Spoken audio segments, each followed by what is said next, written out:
सोपानराव सरकारी कामातून निवृत्त झाले होते. बायकोच्या मृत्यूनंतर सोपानराव पूर्णपणे एकाकी पडले होते. सोपानरावांना प्रत्येक गोष्टीमध्ये आपल्या मुलावर आणि सुनेवर अवलंबून राहावं लागत होतं. सोपानरावांचा मुलगा त्यांची खूप काळजी घ्यायचा. सोपानरावाच्या एकुलत्या एक मुलाचं नाव संकेत होतं आणि त्याच्या बायकोचं नाव सुरेखा होते.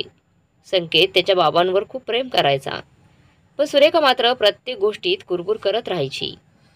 सासरे दिवसभर घरात असल्यामुळे तिला तिच्या स्वातंत्र्यावर बंधनं आल्यासारखं तिला वाटायचं.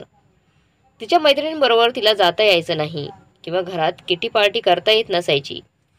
त्यामुळे ती सासऱ्यांचा रागराग करायची. असंच एके दिवशी सोपानराव मॉर्निंग वॉक करून घरी आले आणि घरी आल्यानंतर त्यांनी आपल्या सुनेचे बोलणे ऐकले. सुरेखा मैत्रिणींबरोबर फोनवर बोलत होती. काय करू, माझा सासरा कायमच घरात असतो, त्यामुळे मला आज तुमच्याबरोबर नाही यायला जमणार. ते दिवसभर घरातच असतात, जसे काय माझ्यावर पाळत ठेवून असतात. त्यामुळे मला कुठेही पटकन निघता येत नाही किंवा तुम्हालाही घरी बोलवता येत नाही. घरात काही काम तर करत नाहीत, पण प्रत्येक गोष्टी त्यांचं पुढं पुढं करावं लागतं. काय करावं काही सुचत नाही. वृद्धाश्रमात पाठवायचा विचार करते, पण माझा नवरा त्याबद्दल माझं काही ऐकून घेत नाही. सोपानरावांनी हे सर्व बोलणे ऐकले. सर्व बोलणे ऐकून सोपानरावांना खूपच मोठा धक्का बसला. सुनेच्या अशा प्रकारचे बोलणे सोपानरावांनी बऱ्याच वेळा ऐकले होते. घरातही ती बऱ्याच वेळा संकेतला म्हणायची, बाबांना आपण वृद्धाश्रमात नेऊन सोडू. पण संकेत मात्र तिचं काही ऐकून घ्यायचा नाही. आणि मैत्रिणींबरोबर बोलतानाही सोपानरावांनी बऱ्याच वेळा हे असं ऐकलं होतं. पण मात्र यावेळेस त्यांना खूप मोठा धक्का बसला, कारण वारंवार तेच ऐकून त्यांना कंटाळा आला होता. त्यापेक्षा वृद्धाश्रमात राहून सुखात जीवन घालवं असा त्यांनी विचार केला. त्यांना वाटले, आपण एकुलता एक मुलासाठी आपण काय नाही केलं, सगळं काही त्या दोघांसाठीच आहे ना. तरी मला असा त्रास देत आहेत. माझ्यासाठी हे दोघे असे काय करतात. फक्त 2 वेळचा चहा आणि 2 वेळचं जेवण एवढे यांना द्यायला त्यांच्या जीवावर येतं. त्यांना खूप वाईट वाटलं त्या दिवशी. शेवटी सुनेच्या वागण्या बोलण्याला वैतागून बापाने सोपानरावांनी घर सोडून जाण्याचा आणि वृद्धाश्रमात जाऊन राहण्याचा निर्णय घेतला. सोपानराव अतिशय दुःखी मनाने सामान बांधत होते. जेव्हा जेव्हा एखाद्या व्यक्तीला कोणती वस्तू पॅक करायची असते तेव्हा तो आनंदी असतो, कारण एकतर ते कुठेतरी फिरायला जात असतात किंवा जवळच्या व्यक्तीला भेटण्यासाठी जात असतात. पण सोपानरावांची परिस्थिती पूर्णपणे उलट होती. ते आपले सामान आपल्या प्रियजनांकडे जाण्यासाठी नाही, तर आपल्या प्रियजनांपासून दूर जाण्यासाठी बांधत होते. खरं तर आता गोष्टी त्यांना असह्य झाल्या होत्या. त्यामुळेच त्यांनी सध्या घरात न राहण्याचा आणि वृद्धाश्रमात जाऊन राहण्याचा निर्णय घेतला होता. आश्चर्याची गोष्ट म्हणजे सोपानरावांना कुणीही अडवायला आले नाही. सोपानराव हे एक अतिशय सामान्य व्यक्ती होते, जे आपल्या कुटुंबासोबत आपले जीवन आनंदाने जगत होते. खरं तर सोपानराव आपल्या गावात वडीलधाऱ्या माणसांसोबत राहत होते. पण घरातील काही अडचणींमुळे, या अडचणीच्या परिस्थितीमुळे त्यांच्या कुटुंबियांना ते गाव सोडावं लागलं. आणि सोपानरावांच्या वडिलांनी मग सर्व जमीन मुला आणि मालमत्ता विकून शहरातील एक घर आपल्या मुलाला त्यांनी नावावर करून दिलं. तोपर्यंत सोपानरावांचं लग्न झालं होतं. त्यांची बायको सीताताई अतिशय साध्या आणि सुसंस्कृत होत्या. कुटुंबातील सर्वजण मग आनंदाने राहू लागले. सोपानराव त्यांच्या आईवडिलांचे एकुलता एक मुलगा होते आणि त्यामुळेच ते त्यांना खूप जीव लावायचे. त्यांना एक बहीण देखील होती. ती आधीच विवाहित होती. आता सोपानराव त्यांच्या वडिलांनी त्यांच्या नावे विकत घेतलेल्या शहरातील घरात त्यांच्या कुटुंबासह राहत होते. जोपर्यंत त्यांचे आईवडील जिवंत होते तोपर्यंत सोपानरावांनी आपल्या आईवडिलांची खूप सेवा केली. सीताताईंनी देखील आपल्या सासू सासऱ्यांची सेवा करण्यात कोणतीही कसर केली नाही. त्यांच्या मृत्यूनंतर नवरा बायको दोघांनी सर्व जबाबदाऱ्या चांगल्या प्रकारे सांभाळल्या. हळूहळू सोपानरावांचा मुलगाही मोठा होत होता. सोपानरावांना देखील एकुलता एक मुलगा होता आणि तो एकुलता एक मुलगा होता म्हणूनच सोपानरावांनी त्याच्या शिक्षणासाठी त्याला कधी बाहेर जाऊ दिलं नाही, कधी आपल्यापासून दूर केलं नाही. त्यांच्या मुलाला जे काही शिक्षण घ्यायचे होते ते सर्व त्यांनी त्यांच्या शहरातील सर्वोत्तम महाविद्यालयात केले. सोपानरावांच्या मुलाचे नाव संकेत होते.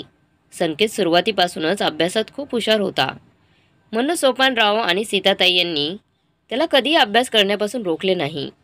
ते त्याला कायमच प्रोत्साहित करत होते. नेहमी सांगत होते की तुला हवं तेवढं तू शिक आणि जेवढा उंचीला स्पर्श करता येईल तितकं तू कर. आम्ही तुझ्या पाठीशी आहोत.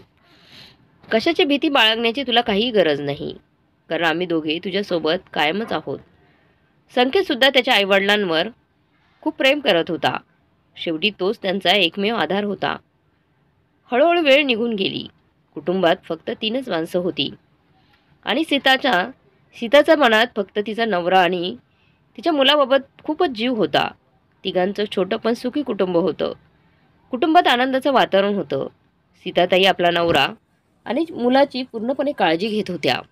गृहिणीचं जे काही काम होतं ते सर्व काम त्या पूर्ण निष्ठेने करत असत आणि सोपानराव आपली जबाबदारी पूर्णपणे पार पाडत होते. मुलगाही अभ्यासात खूप हुशार होता आणि मनापासून अभ्यास तो करायचा. हळूहळू संकेतचं कॉलेजही पूर्ण झालं. कॉलेजमध्ये त्याला चांगल्या प्रकारे मार्क मिळाले आणि त्याला चांगली नोकरीही मिळाली. जेव्हा संकेतला नोकरी लागली तेव्हा सीताताईंनी आणि सोपानरावांनी संकेतच्या लग्नाचा विचार केला, कारण त्याचं लग्नाचं वयही झालं होतं आणि संकेतलाही काही हरकत नव्हती. त्यामुळे संकेतचा विवाह सुरेखा नावाच्या मुलीशी झाला. सुरेखा ही शहरातील सुशिक्षित मॉडर्न मुलगी होती. सीताताई आणि सोपानराव सुरेखाला भेटायला गेले होते तेव्हा सुरेखाच्या घरच्यांनी हेच दाखवून दिलं होतं जणू सुरेखा किती संस्कृत आहे, सुसंस्कृत आहे, पण प्रत्यक्षात तसं नव्हतंच. त्यांना ही गोष्ट नंतर कळाली. सुरुवातीला त्यांना या गोष्टीची काहीच कल्पना नव्हती. सुरेखाला पाहताच नवरा बायको दोघांनी तिला आपली सून म्हणून पसंत करून दोघांचे धूमधडाक्यात लग्न लावून दिले. सून घरात आल्यामुळे सीताताई खूप खुश होत्या, पण अशातच नियतीने घात केला आणि लग्नानंतर काहीच दिवसामध्ये शेडवरून पडून सीताताईंचा मृत्यू झाला. आता सुरेखाकडे सर्व जबाबदाऱ्या आल्या होत्या, कारण सीताताई होत्या तोपर्यंत त्या सर्व जबाबदाऱ्या सांभाळत होत्या. पण त्या सुरेखालाही अनेकदा सांगायच्या, बाळा तूही थोडं माझ्यासोबत काम करत जा. जर मला कधी कुठे जावं लागलं तर तुला घराची सगळी कामं तू कशी सांभाळणार आहेस? असं सोबत राहूनच तुला सांभाळावी लागतील ती कामं. त्यांनी सुरेखाला अनेक गोष्टी शिकवल्या होत्या. सुरेखा घरची कामे तर करायची, पण ती खूप चिडायची. तिला घरातली कामं करायला अजिबात आवडत नसायचं. अशा परिस्थितीत सीताताई होत्या तोपर्यंत काही अडचण नव्हती, पण सीताताईंच्या मृत्यूनंतर जणू सर्व गोष्टींसाठी ती संकटात सापडली होती. कारण सुरेखाला घरातील एकही कामाशी संबंध येत नव्हता. तिला घरातलं कामही नीट जमत नव्हतं. एवढंच काय तर तिला जेवणसुद्धा नीटसं बनवता येत नव्हतं. पण मुलगी बघण्याच्या वेळी सुरेखाच्या घरच्यांनी जे काही पदार्थ खायला दिले ते तिने बनवले असं सांगितलं होतं. तिला जेवण बनवायची पण खूप आवड आहे असंही सांगितलं होतं. सुरेखा ही पूर्ण घरगुती मुलगी आहे, जिला घरातील कामावर कोणताही आक्षेप नाही आणि म्हणूनच सीताताईंनी हो म्हटलं होतं, कारण तिला तिच्या घरी नोकरी करणारी सून आणायची नव्हती. तिला अशी सून हवी होती की ती तिच्या घराला आयुष्यभर सोनेरी ठेवेल, चांगल्या पद्धतीने सांभाळेल घराला. ज्याप्रमाणे त्यांनी आयुष्यभर आपल्या कुटुंबाचं पालनपोषण केलं त्याचप्रमाणे त्यांच्या सुनेने त्यांच्या कुटुंबाची काळजी घेतली पाहिजे आणि म्हणूनच त्यांनी लग्नाला होकार दिला होता. पण आता सुरेखाला ना जेवण बनवता येत होतं, ना घर सांभाळता येत होतं. नाही सुरेखाला घरातली कामं शिकण्यात काही इंटरेस्ट होता. घरकामाला एक मोलकरीण ठेवायची जी सुरेखाला घरातील कामात मदत करेल. सुरेखानेही मान्य केलं. आता घरातील इतर कामे करायला मोलकरीण येऊ लागली. कचरा काढणं, भांडी साफ करणे, सर्वांचीच कपडे धुणे, घराची साफसफाई करणं ही सर्व कामे ती करत होती. मात्र संकेतने काही व्हिडिओ सोशल मीडियावर व्हायरल झालेले पाहिले होते. त्यामुळे स्वयंपाकाचं काम करण्यासाठी कोणत्याही मोलकरणीला नियुक्त त्याने केलं नाही. त्याला वाटत होतं की स्वयंपाक करण्यासाठी त्याने त्याच्या मित्राला ही गोष्ट सांगितली होती, तेव्हा त्याच्या मित्राने त्याला साफ नकार दिला होता. त्याने एक व्हिडिओ त्याला दाखवला ज्यामध्ये पदार्थ बनवलेला होता. ते बनवताना ती बाई किती घाणेरड्या पद्धतीने जेवण बनवत होती. ते बघून संकेतने मनातून तो खूपच घाबरला होता आणि तो व्हिडिओ सुरेखालाही देखील दाखवला. तेव्हा त्यांनी ठरवले की सुरेखा स्वतः स्वयंपाकाचं काम उरकून घेईल. आणि मोलकरणीला कोणत्याही प्रकारचं स्वयंपाकाचं काम द्यायचं नाही. तसे कुटुंबात एकूण 3च लोक होते. त्यांच्यासाठी स्वयंपाक करणं ही मोठी गोष्ट नव्हती. आणि सुरेखा नाही तसे काही काम नव्हतं. सुरेखा कुठेही जॉबला किंवा ऑफिसला जात नव्हती, ना दुसरं काही काम होतं तिला. तिला फक्त कुटुंबाची काळजी घ्यायची होती, जशी सीताताई घेत होत्या. आणि तिची इच्छा असती तर तिने हळूहळू सगळं शिकून घेतलं असतं, पण नाही. हळूहळू वेळ जाऊ लागला. मोलकरीण यायची आणि सर्व कामं करून निघून जायची. सुरेखा हळूहळू स्वयंपाक करायला शिकली आणि आता सर्वांचं आयुष्य पुन्हा सुरळीत चालू होतं. काही दिवसानंतर संकेतला 2 मुलं देखील झाली आणि आता सुरेखा ही मुलांमध्ये व्यस्त झाली होती ती. आणि हे सर्व पाहून सोपानराव आणि संकेतही तिची थोडीफार मदत करायचे. पण सुरेखा अजूनही चिडचिड करत होती आणि सगळ्यांना तिची अडचण समजत होती. त्यामुळे कोणी काही बोलत नव्हतं. वाढत्या काळानुसार सोपानरावांचं वय वाढत चाललं होतं आणि आता त्यांच्या शरीराने उत्तर दिलं की आता त्यांना कोणतंही काम जास्त जमणार नाही. सोपानरावांचे 2 नातू बाहेर वसतिगृहात शिकत होते आणि घरी फक्त सोपानराव आणि त्यांची सून राहत होते. कारण सोपानराव यांनी त्यांची तब्येत ठीक नसते म्हणून नोकरी सोडली होती. पण जेव्हापासून सोपानरावांनी काम सोडले तेव्हापासून त्यांच्या सुनेचे वागणे बदलले होते. ती त्यांना प्रत्येक गोष्टीत टोमणे मारत असायची. कधी खाण्यापिण्याबद्दल तर कधी त्यांच्या इतर खर्चाबद्दल नेहमी त्यांना ऐकवत असायची. सोपानराव खूप स्वाभिमानी व्यक्ती होते. ते नेहमीच आपल्या बायकोचे बोलणे आठवून शांत राहायचे. त्यांची बायको त्यांना नेहमी सांगायची की कुटुंब तोडायला जास्त वेळ लागत नाही, पण जोडायला खूपच वेळ लागतो. कुटुंबाला एकत्र ठेवणं ही खूप मुश्किल गोष्ट आहे आणि हे काम कुटुंबातील मोठ्या व्यक्तींचंच असतं. म्हणून नेहमी तुम्ही आपल्या कुटुंबाला बांधून ठेवा. आणि केवळ बायकोचे शब्द आठवून ते अपमानित जीवन जगत होते.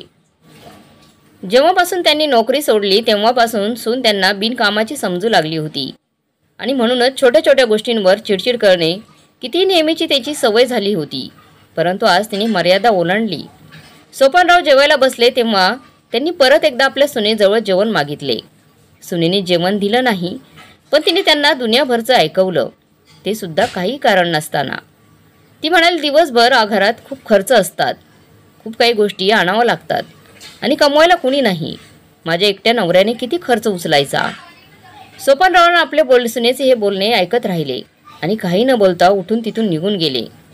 काही वेळाने सोपानराव बाहेरून फिरून आले तेव्हा त्यांची सून तिच्या मैत्रिणींशी परत एकदा फोनवर बोलत होती आणि फोनवर बोलत असताना ती मैत्रिणींना म्हणाली, आता तुला काय सांगू, माझा सासरा दिवसभर घरातच पडून असतो, कामाचा ना धामाचा, नुसतं फुकट गिळायला पाहिजे त्याला, एकही पैसा काही कमवत नाही आणि नुसतं फरमाईश असतात त्यांच्या. मी त्यांना मग स्पष्टच सांगितलं की मला फक्त तेवढंच काम नाही आहे, चुपचाप मी जी तयार केलेली भाकरी आहे तीच खा. म्हाताऱ्याला सहन करणं आता खूपच जड झाले गं. सगळ्यात माझ्या डोक्यावर नाचत असतात नेहमी आणि वरून प्रत्येक गोष्टीला अडवतात, हे करू नकोस ते करू नकोस, नेहमी ओरडत असतात. मला माहीत नाही मला यांच्यापासून कधी मुक्ती मिळेल, ते देवालाच माहिती कधी सुटका होईल माझी त्यातून. असे अनेक लोक मरत राहतात पण ह्या म्हाताऱ्याला मृत्यूही येत नाही.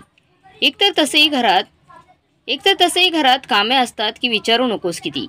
आणि वर ह्या म्हाताऱ्याचे कपडे धुवा, त्यांना खायला द्या. आणि आता मला तुमच्यावर यायचं तर मला यायलाही वेळ मिळत नाही. त्याची खुशामत करावीशी वाटत नाही. म्हणून मी स्पष्ट शब्दात सांगितले त्यांना की तुमचं काम तुम्ही स्वतः करा. तूही तुझ्या सासूला सांग, जेवढे तू डोक्यावर चढवशील तेवढंच त्रासदायक होईल. अरे या लोकांना तर स्वतःला काही काम नसतं आणि वरती आपल्याला हुकूम चालवत असतात कायमच. आणि चालवणार तरी का नाही, बसून बसून फुकट जेवायला मिळतं त्यांना वेळेत. जेवायला मिळत असेल तर कोणाला आवडणार नाही.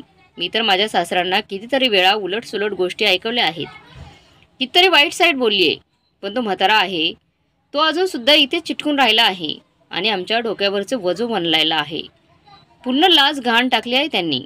जर थोडीसुद्धा लाज शिल्लक असती तर कधीच घर सोडून निघून गेले असते. आता तुला काय सांगू, त्या म्हातारीच्या म्हणजेच माझ्या सासूच्या मरणानंतर सुद्धा माझे जीवन एक नरक बनून राहिले आहे.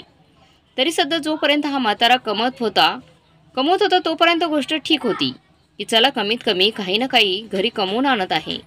परंतु आता तर काहीच कमवत नाही. घरी बसून फक्त खात असतात. आता काय करू काय समजत नाही. आपल्या सुनेचे एवढे कडू बोलणे ऐकून सोपानरावांना सुद्धा खूप भरून आले होते. त्यामुळे ते तिथून आपल्या रूममध्ये निघून गेले. आज पहिल्यांदा सोपानराव स्वतःला एवढे असह्य समजत होते. बिचारा सोपानरावांनी आजपर्यंत त्यांच्या ऑफिसमध्ये सुद्धा कोणाकडून एक शब्दही कधी ऐकून घेतला नव्हता. तेच आज आपल्या स्वतःच्या घरात एवढे लाचार झाले होते की आपल्या सुनेचे एवढे कडू बोलणे ऐकून सुद्धा काहीच बोलू शकले नाहीत. ते आपल्या सुनेला तरी काय बोलणार होते. त्यांच्या मनात तर विचारले होते की आपल्या सुनेला सर्व बोलण्याला उत्तर द्यावे, सांगावे की मी काही हरामाचं खात नाहीये. तुझ्या गोष्टींवर ऐश्वर्य करत आहेस ना, एवढं माच करत असताना ती प्रत्येक गोष्ट माझी आहे. माझ्यामुळेच तू या घरामध्ये महाराणी म्हणून राहत आहेस. परंतु त्यांनी विचार केला की आपल्या सुनेने लाज लज्जा सर्व सोडून दिली आहे. परंतु माझ्या डोळ्यातील पाणी अजून मेलेले नाही. मी माझ्या सुनेकडून स्वतःची बेइज्जती होऊन सुद्धा या घरात राहत आहे. असाच विचार करत करत ते पूर्ण रात्रभर तसाच विचार करत राहिले. खरं तर सोपानराव आपल्या जीवनामध्ये किती मुश्किल परिस्थिती आली तरी ते त्या परिस्थितीसमोर हरले नव्हते. परंतु आज ते आपल्या सुने आणि मुलासमोर हरले होते. त्यांनी या अगोदर सुद्धा आपला मुलगा आणि सून यांच्यामध्ये चालणारा संवाद ऐकला होता. परंतु ते आपली सून आणि मुलगा यांच्यामध्ये काही बोलू इच्छित नव्हते, म्हणून ते शांत होते. त्यांची तर सून खूप वेळापासून त्यांना वृद्धाश्रमात पाठवण्याविषयी बोलत होती. परंतु त्यांचा मुलगा या गोष्टीसाठी अजिबात तयार नव्हता. शेवटी आपल्या सुनेच्या बोलण्याचा परिणाम सोपानरावांच्या मनावर एवढा झाला की त्यांना या घरात थांबणे कठीण झाले होते. पूर्ण रात्र त्यांनी रडून काढली होती. आता काय करायला हवे? आपल्या बायकोचे बोलणे मनात आणून या घरात राहावं की स्वतःला आत्मस्वाभिमानाची रक्षा करण्यासाठी त्या घरातून निघून जावे? काय करावे? की मुलाला सर्व काही खरं खरं सांगून त्याचा संसार तोडावा, की गुपचूप शांतपणे या घरात पडून आपल्या मुलाचा संसार वाचवावा? कारण ते असे निघून सुद्धा जाऊ शकत नव्हते. कारण त्यांचा मुलगा त्यांच्यावर खूपच प्रेम करत होता. त्यांचा मुलगा घरी आल्यानंतर ते आपल्या मुलाला म्हणाले, संकेत बाळा, मला तुझ्याबरोबर काहीतरी बोलायचं आहे. जेव्हा तू फ्री होशील तेव्हा माझ्या रूममध्ये ये. संकेतने जेवण केले आणि तो आपल्या बाबांच्या रूममध्ये पोहोचला. बोला बाबा, काय बोलायचं आहे? काही काम होतं का? तेव्हा सोपानराव आपल्या मुलाला म्हणाले, बाळा, आज मी तुला एक खूप महत्त्वाची गोष्ट सांगण्यासाठी तुला बोलवलं आहे.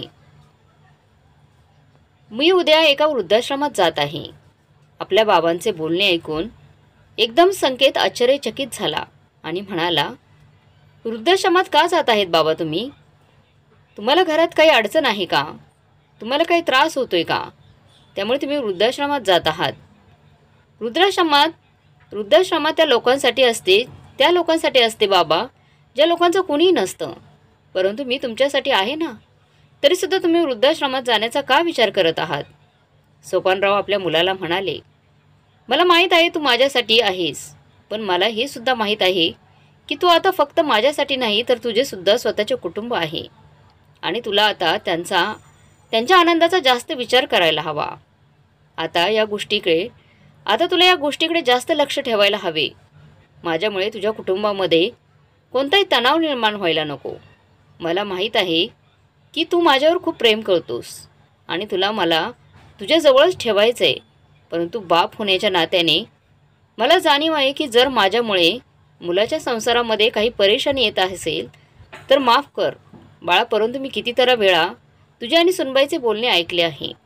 सुनबाई नेहमीच मला वृद्धाश्रमात सोडण्याविषयी बोलत असते, परंतु तू नेहमीच तिला विरोध करतोस.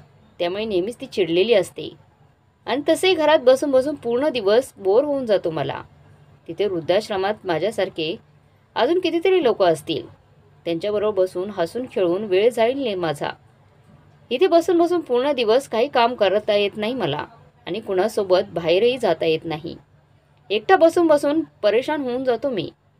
तिथे वृद्धाश्रमात माझ्यासारखे खूप जण मिळतील आणि असे काही नाही की मी वृद्धाश्रमात गेल्यानंतर तुम्हा लोकांना विसरून जाईल आणि असे नाही की तुम्ही मला विसरून जात. तुम्ही प्रत्येक आठवड्यात मला वृद्धाश्रमात भेटायला येत जा. परंतु संकेतला हे अजिबात मान्य नव्हते. त्यांना काही करून आपल्या बाबांना समजावले आणि तो आपल्या रूममध्ये जाऊन बसला. तो हाच विचार करत होता की अचानक बाबांना काय झाले असेल, ते का वृद्धाश्रमात जाण्यामागे लागले आहेत.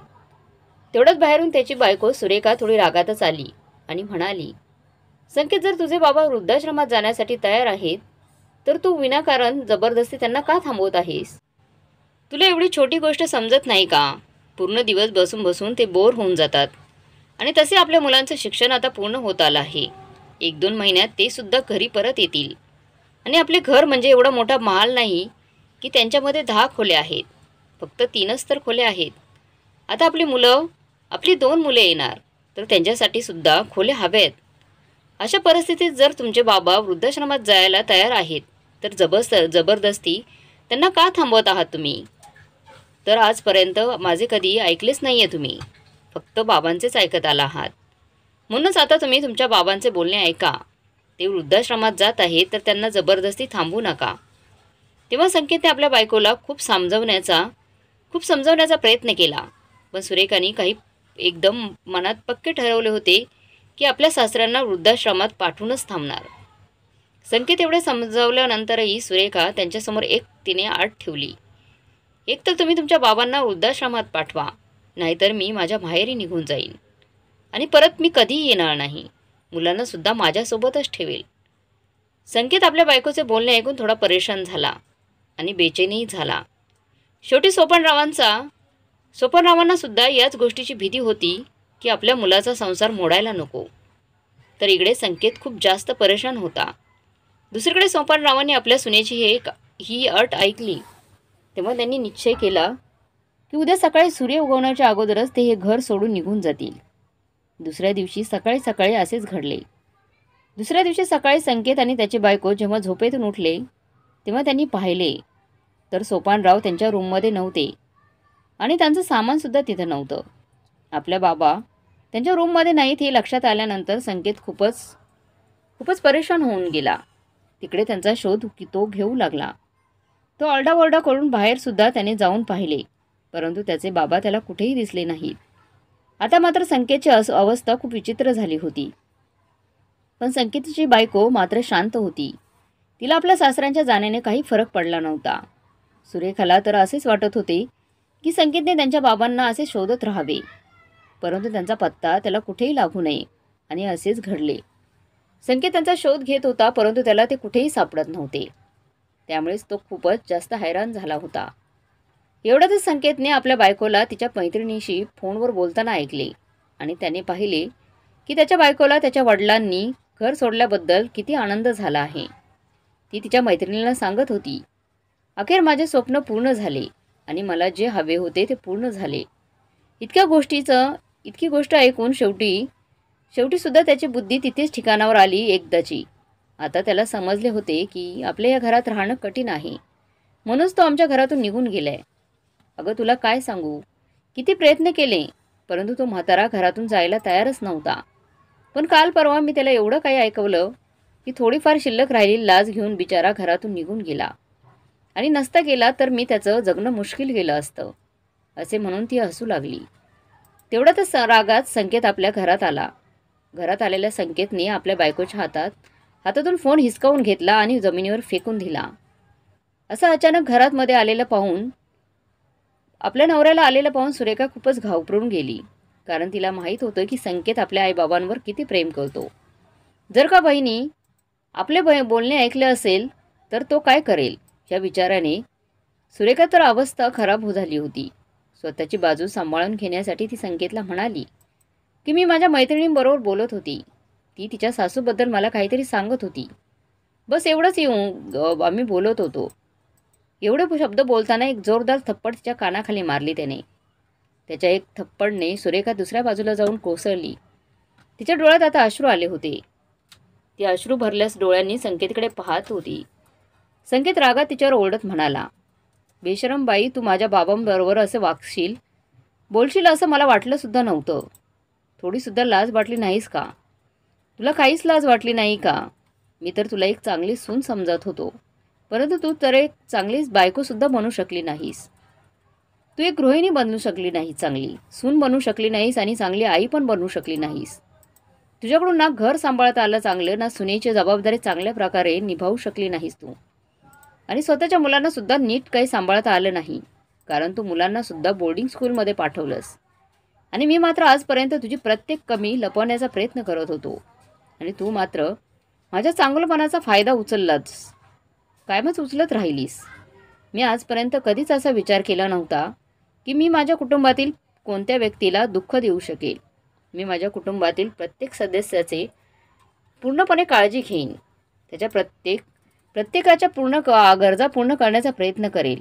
मी तुझं मन दुखवायला नको म्हणून आजपर्यंत तू कितीतरी वेळा बाबांना वृद्धाश्रमात सोडण्याविषयी बोलत होतीस, परंतु मी तुला काही बोललो नाही. कारण मला असे वाटत होते की ही वेळ निघून जाईल. ही वेळ निघून गेली की तू सर्व गोष्ट समजून घेशील. परंतु तू एवढं खालच्या थराला जाशील असं मी स्वप्नात सुद्धा विचार केला नव्हता. तुला काय वाटले तू माझ्या बाबांना माझ्यापासून असेच दूर करू शकशील का? अरे आई बाबांबरोबर मुलाचं नातं हे देवानं बनवलेलं आहे. ज्या नात्याला तू काय मी सुद्धा विसरू शकत नाही. तू माझी बायको आहेस, माझी अर्धांगिनी आहेस. माझ्या सुखदुःखात माझी साथ देणं तुझं कर्तव्य आहे. परंतु आजपर्यंत कधीच तू माझ्या दुःखात माझी साथ दिली नाहीस. कधीच अशा परिस्थितीमध्ये तू समोर येऊन माझ्या खांद्याला खांदा मिळवला नाहीस. कधीच दुःखामध्ये तू मला सांभाळण्याचा प्रयत्नही केला नाहीस. परंतु असे असताना सुद्धा आजपर्यंत कधी तुला माझ्या बाबांनी, माझ्या आईने किंवा मी सुद्धा तुझ्या कमीपणा तुला दाखवला नाही. परंतु तू तर आज हद्दच केलीस. काही नाही केलं माझ्या बाबांनी. माझ्या बाबांनी मनापासून आजपर्यंत त्यांनी त्यांची प्रत्येक जबाबदारी व्यवस्थितपणे पार पाडली आहे. परंतु तुम्ही या घरात आल्यापासून तुझी एक सुद्धा जबाबदारी व्यवस्थितपणे तू सांभाळू शकली नाहीस. आणि तू आज माझ्या बाबांशी एवढं चुकीचं वागून सुद्धा हे सिद्ध केलं आहेस की मी तुला कितीही सुधारवण्याचा प्रयत्न केला तरी तू सुधारू शकत नाहीस. तू खोटी आहेस आणि नेहमी तशीच राहशील. परंतु मला या गोष्टीने काहीच फरक पडत नाही आता. तू या घरात राहा किंवा राहू नकोस, पण मी या घरात माझ्या बाबांशिवाय नाही राहू शकत. म्हणून मी माझ्या बाबांना शोधण्यासाठी जात आहे. आता मी त्यांना घेऊनच परत येईल. जर तुला हे घर सोडून जायचं असेल तर तू खुशाल जाऊ शकतेस. आणि हां, माझी दोन्ही मुले माझ्याबरोबरच राहतील. मी त्यांना तुझ्या भरोशावर नाही सोडू शकत. तुझ्यासारख्या विश्वासघातकी बाईबरोबर आजपर्यंत विश्वास ठेवला मी, परंतु तरीसुद्धा तुला तुझ्या जबाबदारीची जाणीव झाली नाही. अशी तू माझ्या मुलांची जबाबदारी घेऊन त्यांचा काय सांभाळ करशील? आता निर्णय तुझ्या हातामध्ये आहे. तुला या घरामध्ये राहायचं असेल तर राहू शकतेस, नाहीतर समोर दरवाजा उघडा आहे. मी चाललो माझ्या बाबांना घ्यायला. एवढं बोलून संकेत रागानेच गाडीची चावी घेऊन घराबाहेर पडला.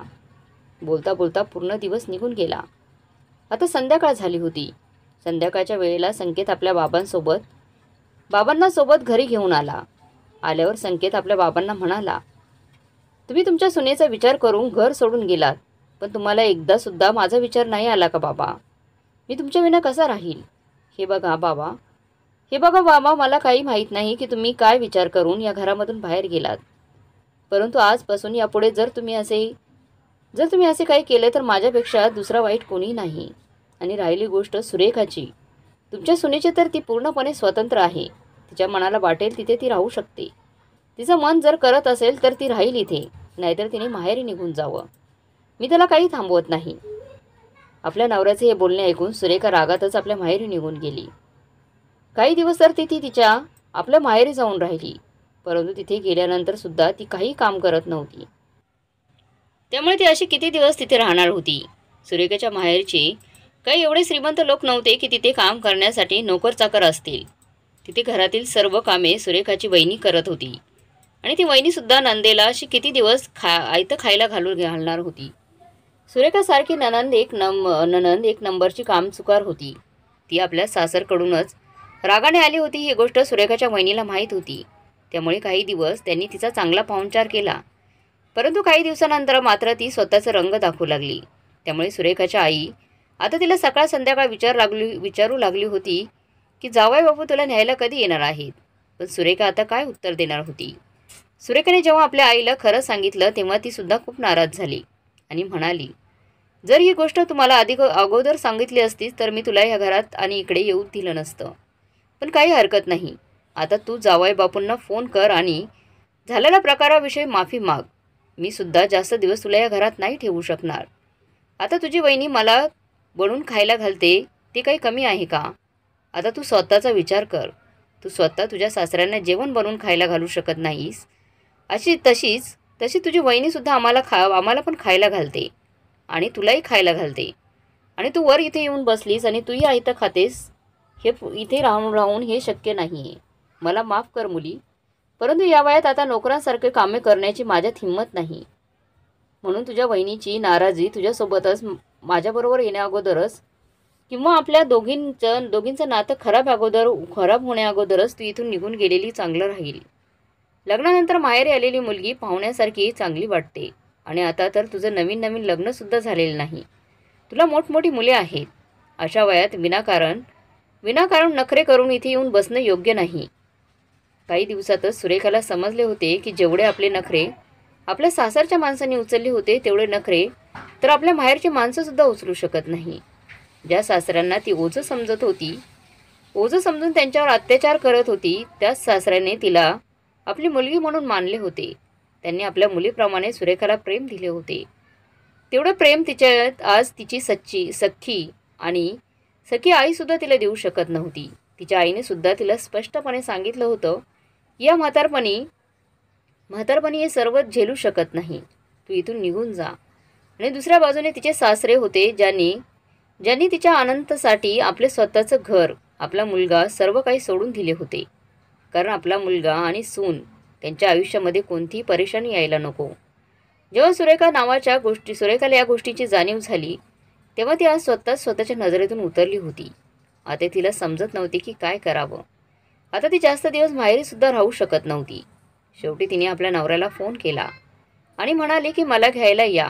परंतु संकेतने नाही म्हणून स्पष्ट शब्दात सांगितले की तू स्वतः घर सोडून गेली आहेस, त्यामुळे तू गेली तशी परत ये. मी तुला घराच्या बाहेर काढले नव्हते, त्यामुळे मी तुला घ्यायला येऊ शकत नाही. सुरेखेकडे कोणताच मार्ग शिल्लक राहिला नव्हता. शेवटी तिने आपल्या स्वतःच्या घरी सासरी जाण्याचा निर्णय घेतला. जास्त दिवस ती आपल्या माहेरी राहू शकत नव्हती, म्हणून ती आपल्या सासरी परत आली. आता तिला तिच्या चुकींची जाणीव झाली होती. सासरी आल्यानंतर तिने पहिलं सासऱ्यांच्या पायावर डोकं ठेवून त्यांची माफी मागितली. बाबा, मला माफ करा. आजपर्यंत मी तुम्हाला नेहमी चुकीचं समजत आली होती.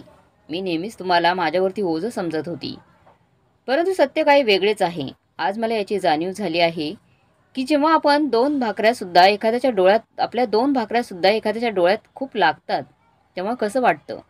जेव्हा आपण आपल्या लोकांजवळ ती आपली माणसे म्हणून अधिकाराने राहतो, परंतु तेच लोक जेव्हा आपल्याला तुच्छ मानून उलटसुलट गोष्टी ऐकवतात तेव्हा आपल्या हृदयाला किती वेदना होतात याची जाणीव मला झाली आहे. बाबा, तुम्हाला मी किती दुःख दिलं याची कल्पना मला आली आहे. म्हणून तुम्ही मला माफ करा. मी यापुढे असं काहीही वागणार नाही. त्यावेळी सोपानराव म्हणाले, माझी माफी मागून काय उपयोग आहे. तुझं कर्म, तुझ्या वागणुकीची तुझी शिक्षा तुला भेटेल. सुनबाई, प्रत्येक गोष्ट आपल्या मनासारखीच होते असं काही नाहीये. माझा तुला काही त्रास नव्हता, तरी तुम्ही एवढा त्रास मला दिलाय की. पण एवढं लक्षात ठेव, प्रत्येकावर वेळ येते. कधी ना कधी तूही म्हातारी होशील. त्यावेळी तुझी मुलं सुना तुझा रागराग करतील तेव्हा तुला माझं म्हणणं कळेल. तोपर्यंत नाही कळणार. ही वस्तुस्थिती आहे. जोपर्यंत आपल्या हातात आहे तोपर्यंत आपण दुसऱ्यांना त्रास देतो किंवा खूप अभिमानी राहण्याचा प्रयत्न करतो. पण आपल्यावर ज्या वेळेस वेळ येते त्यावेळेस आपल्याला दुसऱ्यांचं दुःख कळतं. जसं की तू माहेरी गेल्यानंतर तुला कोणी किंमत दिली नाही, त्यावेळेस तुला स्वतःची किंमत कळाली. आपण आपल्या सासऱ्याला किती त्रास दिला याची तुला जाणीव झाली, म्हणूनच तू आज माझी माफी मागायला आलीस. पण सुनबाई, एवढं लक्षात ठेव, आपण जेव्हा दुसऱ्यांना त्रास देतो ना, तो त्रास पुन्हा आपल्याला भोगावा लागतो हे लक्षात ठेव. आणि हे कायमस्वरूपी सत्य आहे. पण आजकालच्या पिढीला हे मात्र मान्यच नाहीये. कोणत्या धुंदीत जगतात काय माहिती. त्यांना वाटतं की आपण कधी म्हातारे होणारच नाही, आपल्याला कधी म्हातारपणाचा त्रास होणार नाही. त्यामुळेच तुम्ही लोक आपल्या सासऱ्यांना किंवा सासू सासऱ्यांना अडगळीचं समजून प्रत्येक गोष्टीत त्रास द्यायला निघता. इथून पुढे सुनबाई, लक्षात ठेव, आपलंही म्हातारपण येणार आहे. हे लक्षात ठेवून तू जर काळजी घेतलीस तर तुझं म्हातारपण नक्कीच चांगलं होईल. त्यावर सुनबाई म्हणाली, बाबा, मला खरंच माफ करा. माझ्या हातून खूप मोठी चूक झाली आहे. इथून पुढे मी असं वागणार नाही. मग सोपानरावांनी तिला मोठ्या मनाने माफ केलं. आता मात्र सुरेखा आपल्या सासऱ्यांची संपूर्ण कुटुंबासोबत आनंदाने राहू लागली. काही दिवसांनी तिची मुलेसुद्धा घरी परत आली. सुरेखा आता एका उत्तम गृहिणीची जबाबदारी योग्यरित्या सांभाळत होती. आता ती आपल्या कुटुंबातील प्रत्येक सदस्याला एवढी माया लावत होती की सर्वांनाच ती हवीशी वाटू लागली आहे. घरातील प्रत्येक सदस्य तिचा आदर करत आहे. ती सर्वांचा आदर करत आहे. ही कुटुंब व्यवस्था काय असते याची शिक्षण चांगल्या प्रकारे घेऊन त्याप्रमाणे ती आपली कुटुंब चालवत आहे. असे म्हणतात ना की माणसाला ठेच लागल्याशिवाय त्याच्यामध्ये बदल होत नाही. सुरेखा सुद्धा आपल्या सासऱ्यांना खूप त्रास देत होती. परंतु तीच वेळ जेव्हा तिच्यावर आली तेव्हा तिला कृतीची जाणीव झाली. कोण आपल्या जवळचे आणि कोण खरी प्रेमाची माणसे आहेत याची तिला जाणीव झाली होती. अशी जाणीव जर प्रत्येक गृहिणीला झाली तर खऱ्या अर्थाने कुटुंबीय व्यवस्था उदयास येऊन टिकून राहिल्याशिवाय राहणार नाही. मित्रमैत्रिणींनो, तुम्हाला काय वाटते कमेंट बॉक्समध्ये नक्की कळवा. आणि आजची कथा चांगली वाटली असेल तर लाईक, शेअर, सबस्क्राईब नक्की करा. धन्यवाद.